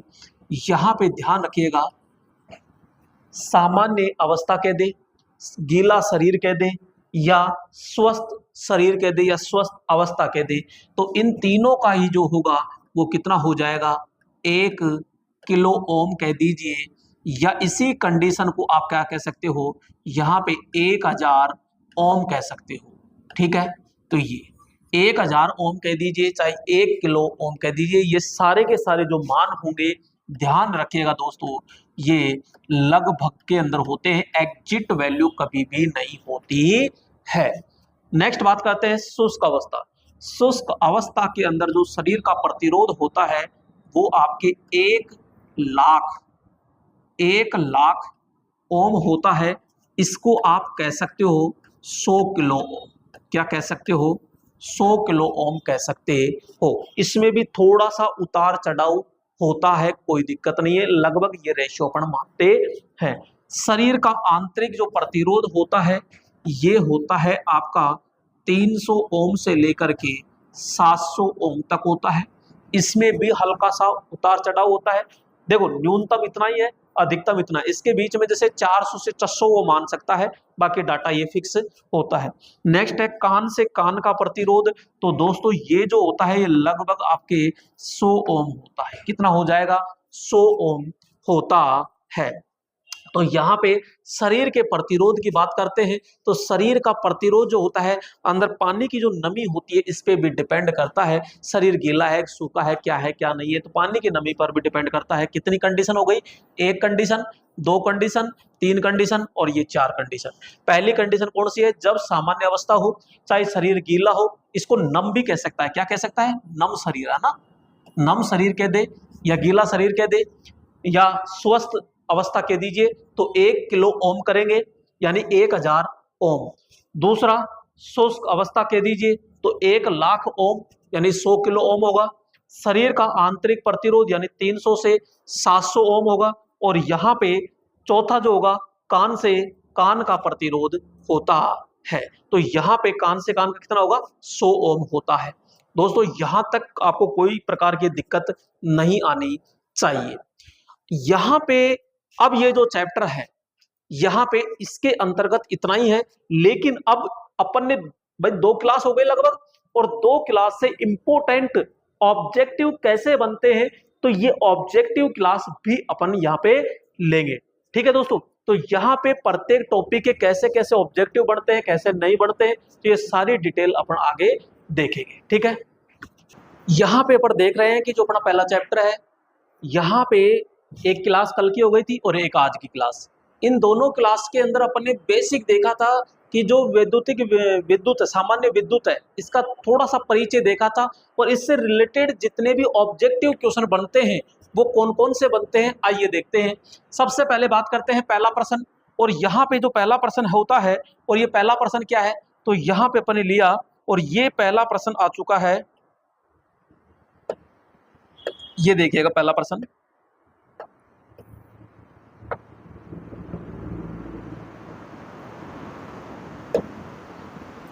पहला प्रश्न, और पहला प्रश्न है मनुष्य का शरीर इसलिए आघात, आघात का मतलब होता है शॉक यानी विद्युत झटका, महसूस करता है क्योंकि शरीर से होकर खालिस्तान का प्रवाह होता है। भाई यहाँ पे अपन देख रहे हैं क्योंकि शरीर से होकर खालिस्तान का प्रवाह होता है, तो मेरे दोस्तों यहाँ पे किसका प्रवाह होगा? धारा का, वोल्टेज का, शक्ति का, आपूर्ति का। तो अपन कहेंगे धारा का प्रवाह होता है। किसका प्रवाह हो जाएगा? धारा का प्रवाह होता है। विद्युत आघात के पश्चात सबसे पहले क्या किया जाता है? भैया यहाँ पे झटका लग गया, तो झटका लगने पर सबसे पहले क्या करेंगे? कृत्रिम श्वसन देना चाहिए। जिस विद्युत सोर्स से संपर्क छुए यह सुनिश्चित करना चाहिए, डॉक्टर को सूचना देनी चाहिए, देखना चाहिए कि सांस चल रही है या नहीं। सबसे पहले तो अपन को यह करना है कि विद्युत झटका किससे लगा है, किससे नहीं लगा है, ये अपन को मेन चीज होता है। तो ये आपका हो गया यहाँ पे, जिस विद्युत सोर्स से संपर्क से छुए ये सुनिश्चित करना चाहिए। नेक्स्ट बात करते हैं यहाँ पे कि बिजली के धक्के की, बिजली के धक्के, धक्के का मतलब होता है झटका, तो बिजली के धक्के की तीव्रता किस परिस्थिति में अधिक होती है? शुष्क त्वचा में, पतली त्वचा में, मोटी त्वचा में या गीली त्वचा में? तो दोस्तों गीली त्वचा का प्रतिरोध कम हो जाता है, तो वहां पे क्या होगा? तो यहाँ तीव्रता क्या हो जाएगी? ज्यादा हो जाती है। तो यहाँ डी ऑप्शन क्या हो जाएगा? राइट। प्राथमिक चिकित्सा के मामले में एबीसी प्रणाली के प्रारंभिक आद्याक्षरों का पूरा नाम क्या है? तो मैंने आपको बताया था A4 क्या होता है? Airway, B4 breathing, C4 circulation होता है। तो यहाँ पे एयरवे, ब्रीथिंग और सर्कुलेशन, तो पहला ही इसमें सही बैठ रहा है दोस्तों। तो यहाँ आपका पहला ऑप्शन क्लियर हो जाता है। ठीक है, तो यहाँ पे क्योंकि प्रत्येक चैप्टर के इसी प्रकार से, अब इसमें तो क्या छोटे छोटे पॉइंट थे, जैसे आगे मशीन के या और सभी के जैसे बड़े टॉपिक आएंगे तो उनके टॉपिक वाइज ऑब्जेक्टिव कराएंगे साथ हाथों हाथ ही, टॉपिक वाइज, चैप्टर वाइज नहीं, टॉपिक वाइज। नेक्स्ट अपन बात करते हैं यहाँ पे, और अगला आता है कि हेलोन अग्निशामक में इनमें कौन सी सामग्री भरी जाती है? तो दोस्तों कौन सी सामग्री होगी? तो यह हेलोन के अंदर मैंने आपको बताया था कि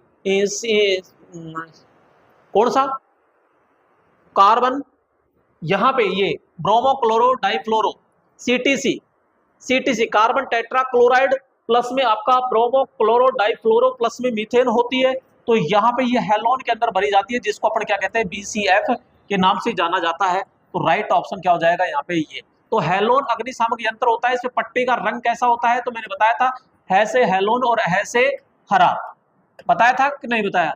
तो यहाँ पे ये नेक्स्ट बात करते हैं स्थैतिक बिजली। स्थैतिक बिजली किससे उत्पन्न होती है? तो भैया स्थैतिक बिजली, अरे दो प्रकार की बिजली थी, एक स्थिर विद्युत होती है, एक चल विद्युत होती है। तो यहाँ पे स्थिर विद्युत होती है, और स्थिर विद्युत होती है वो घर्षण के द्वारा होती है, घर्षण या प्रेरण के द्वारा, और चल विद्युत होती है रासायनिक के द्वारा होती है। तो रासायनिक अभिक्रिया तो कैंसिल हो जाएगा, प्रेरण होगा, घर्षण होगा, प्रेरण और घर्षण। दोस्तों यहाँ पे दोनों का ऑप्शन बेटर दिया गया है, तो यहाँ करेंगे। अगर ये ऑप्शन नहीं होता तो घर्षण और प्रेरण दोनों में से एक करना पड़ता, फिर उस कंडीशन में अपन क्या करते? घर्षण को पहली प्राथमिकता देते। मनुष्य के शरीर पर बिजली झटके की मात्रा निम्न पर निर्भर करती है। भैया किस पर झटका महसूस करता है, यानी किस पर निर्भर करेगा? लाइन वोल्टेज पर, लाइन वोल्टता तथा लाइन धारा पर, लाइन धारा पर, मनुष्य के शरीर में प्रवाहित हो रही धारा पर। तो मनुष्य के अंदर जो शरीर में प्रवाहित हो रही है धारा, उसी पे तो निर्भर करेगा। तो राइट ऑप्शन क्या हो जाएगा यहाँ पे? डी ऑप्शन होता है। नेक्स्ट बात करते हैं पृथ्वी का प्रतिरोध कितना होता है? तो भैया पृथ्वी का प्रतिरोध और विभव दोनों ही शून्य होते हैं। तो लगभग क्या मार्क करेंगे अपन? शून्य करते हैं। तो राइट ऑप्शन क्या हो जाएगा यहाँ पे? B option. सामान्य आयु कह दो या स्वास्थ्य वाले व्यक्ति शरीर का प्रतिरोध कितना होता है? तो अभी जस्ट अपन ने पढ़ा था कि 1 किलो ओम यानी 1000 ओम होता है। तो राइट ऑप्शन क्या हो जाएगा? ये। नेक्स्ट बात करते हैं यहाँ पे कि विद्युत कार्य के लिए किस तरह के जूतों का उपयोग किया जाता है?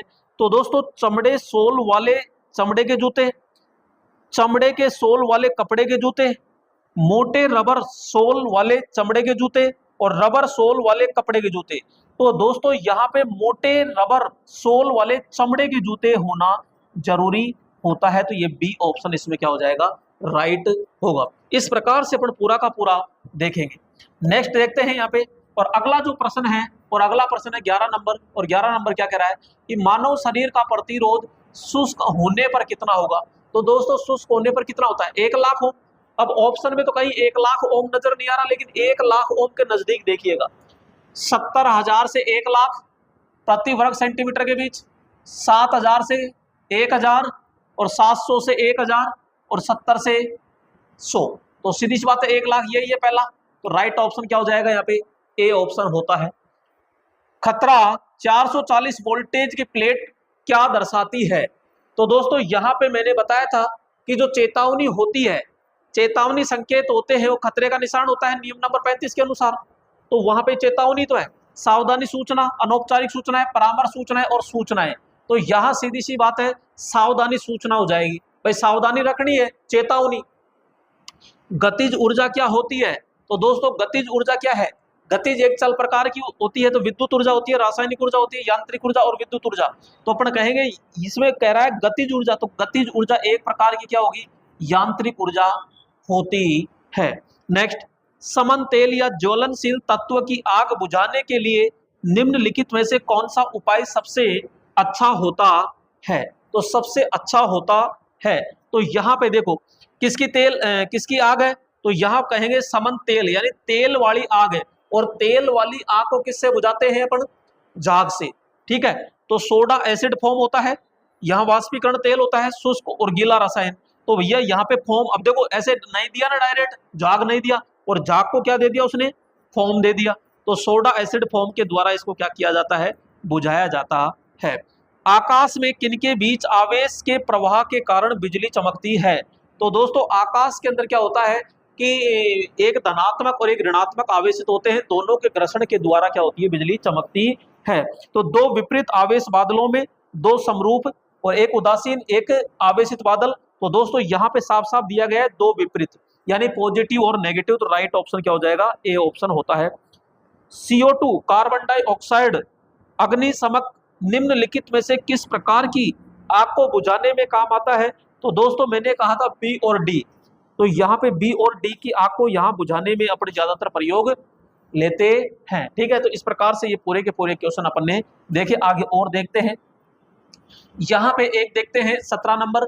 और 17 नंबर क्या कह रहा है कि एक सजीव विद्युत अग्नि के लिए निम्न में से कौन सा अग्निशामक उपयुक्त होता है। तो किसके लिए, विद्युत की आग के लिए। और विद्युत की आग के लिए कौन सा बेस्ट होगा दोस्तों, इसमें से वो छांटना है। भाई CO2 से भी अपन बुझा सकते हैं, कोई दिक्कत नहीं है, CTC से और शुष्क रसायन। तो यहाँ पे बेटर ऑप्शन हो जाएगा CTC, यानी कार्बन टेट्रा क्लोराइड। दोस्तों ध्यान रखना इसका नाम होता है पायरिन, पायरिन। और इसका जो सूत्र होता है वो होता है CCl4 होता है। क्या होता है, CCl4 होता है। विद्युत धारा की अधिकतम मात्रा जो मनुष्य के शरीर को हानि नहीं पहुंचाती है। अब हानि नहीं पहुंचाती, 1 milliampere, 0.5 ampere, 9 milliampere और यहाँ पे 100 मिली एम्पियर। भैया 100 पे तो मृत्यु के भी जलने लग जाती है बॉडी, और ये तो एम्पियर में ही है। अब बचे दो, 9 और 1। अब वो क्या पूछ रहा है, तो ये देखो अधिकतम, इस पे जाना है। तो अधिकतम पे जाना है, तो राइट ऑप्शन क्या हो जाएगा अपना, यहाँ पे ये। ठीक है, तो राइट ऑप्शन 9 मिली एम्पियर होता है। तो ये थोड़ा सा विशेष तौर से ध्यान रखना। तो राइट ऑप्शन क्या हो जाएगा यहाँ पे, ये बी ऑप्शन हो जाएगा। वह सुरक्षित धारा जिसे मानव शरीर 3 सेकंड से अधिक समय तक आराम से सह सकता है, यानी उसके झटका न लगे, तो भैया 20 मिली एम्पियर से कम होगी। तो यहाँ पे 100, 9.5 और 1 एम्पियर। तो सीधी सी बात है वहां पे ये क्या कह रहा है कि वह सुरक्षित धारा जिसे मानव शरीर 3 सेकंड से अधिक समय तक सह सकता है। तो भैया 1 मिली एम्पियर, सॉरी 1 एम्पियर, इस पे तो मामला गड़बड़ हो जाएगा। 0.5 मिली एम्पियर कोई दिक्कत नहीं है, 9 मिली एम्पियर और ये, तो यहाँ पे कह रहा है अधिक समय तक सह सकता है, तो यहाँ आराम से 9 मिली एम्पियर हो जाएगा। ठीक है, यहाँ पे ये भी है, लेकिन यहाँ अधिकतम होगा। निम्न में से कौन से साइन बोर्ड पीली पृष्ठभूमि, काला बॉर्डर और काले प्रतीक चिन्ह, ये कह रहा है कि ऐसी कौन सा प्रतीक चिन्ह है जिसमें पीली तो पृष्ठभूमि हो, काला बॉर्डर हो और काले प्रतीक चिन्ह हो। तो वो कौन सा होगा, तो अपन कहेंगे वो तो आपका कौन सा होता है, चेतावनी होता है, इंफॉर्मेशन, सॉरी यानी कि जो आपका चेतावनी होगा, कौन सा, चेतावनी यानी वार्निंग। तो ये चेतावनी हो गया आपका ये, तो बी ऑप्शन राइट हो जाएगा। विद्युत प्रवाह की वह मात्रा कितनी है जो दर्दनाक दर्दनाक बिजली के झटके दे सकती है? तो भैया 15 मिली एम्पियर, कोई दिक्कत नहीं है, 3 मिली एम्पियर, 40 मिली एम्पियर और 25 एम्पियर। तो यहाँ पे वो दर्दनाक झटके की बात कर रहा है, तो तेज झटका कितने पे लगता है? तो अपना कहेंगे यहाँ पे 40 मिली एम्पियर पे क्या लगता है? तेज झटका लगता है। तो दोस्तों ये था अपना पहला चैप्टर जो फाउंडेशन के अंदर अपन चल रहे हैं, और ये भी आपके यूट्यूब पे रहेगा, ऐप पे भी रहेगा, तो दोनों जगह ही आराम से आप देख सकते हैं। यहाँ पे एक क्लास और होगी कल की, यहाँ पे जो डीसी सिद्धांत यानी सेकंड चैप्टर आएगा, और वो चैप्टर बहुत लंबा रहेगा और बहुत ही इंपॉर्टेंट रहेगा, यानी कि विद्युत यानी इलेक्ट्रिसिटी जो होती है, इलेक्ट्रीशियन, उसकी जड़ है एक तरीके से डीसी थ्योरी। तो उसकी एक क्लास यूट्यूब पर और रहेगी, तो आप जरूर देखिएगा उस क्लास को भी। और इसी प्रकार से ऑब्जेक्टिव जहां पे न्यूमेरिकल आएगा तो न्यूमेरिकल तो वो तरीके से लेंगे। दोस्तों टॉपिक एक भी नहीं छोड़ूंगा, और टीचरों की तुलना मेरे से मत करना, क्योंकि पता नहीं उन्होंने कौन सा टॉपिक कहां पढ़ा रखा है। मैंने मेरे हिसाब से पूरा सेट कर रखा है। लास्ट में जब मैं ये कह दूं कि कोर्स हो गया और आप ये कह दो कि सर वो टॉपिक आपने नहीं पढ़ाया, तब मुझे कहना। तो यहाँ पे एक एक पॉइंट को बहुत अच्छे तरीके से क्लियर करूंगा। थोड़ा सा आपको ये एहसास जरूर हो रहा होगा कि सर आप डिजिटल बोर्ड पढ़ा रहे हो, अभी आपकी राइटिंग सही नहीं है, थोड़ा सा पेन इधर उधर चल रहा है। बिल्कुल दोस्तों, थोड़ा चल रहा है, एक दो दिन थोड़ा सा हाथ बैठ जाएगा मेरा, कोई दिक्कत नहीं है। तो यहाँ पे आपको मेन चीज होता है कंटेंट अच्छे से समझ में आ रहा है कि नहीं आ रहा है, बस।